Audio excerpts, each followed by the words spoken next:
Za još ovakvih videa zapratite kanal, lajkujte, šerujte, klikajte, tagujte, objašnjavajte, sve radite i družimo se i dalje.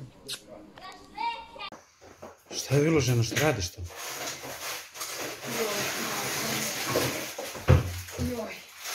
Šta ti je, šta držiš to, majke ti? Joj, upaljene mi ruke. Ja, opet si bila u pozorištu. Jesam. Aplaudirala si. Aplaudirala, joj, znaš kako me nostalgija uhvatila, gledam one glumce na sceni, oni se poklanjaju, ja udarim po rukama, aplauz, aplauz, sve mi se upalilo, skoro do krvi sam aplaudirala. A što ti crno oko?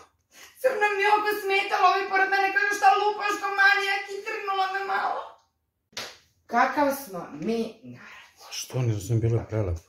Pa bilo je prelepo i onaj glumac stvarno, glumio je fantastično. Mislim, nemam pojma o čemu je pričao, ali sreća. On se tako une u monolog, on plače, prijavio rođenog brata policiji. On jedan put počinje da se smeje, on se udubio, onoj zvoni Viber. Onoj zvoni Viber 15 minuta, on počeo da plače, ja se udubim, on počeo da se smeje. Ne znam da li on namjerno prijavio brata ili nije. To je sve bila konfuzija, sve u svemu. On mučenik završi, a ona ovoliku torbu nije mogla celu predstavu da nađe da je mobilni telefon.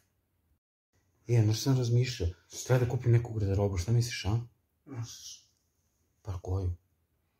A sačekaj do sutra. Što do sutra? Do sutra u 8. Do 8? Pa šta je u 8? Idemo u pozorište. Joj.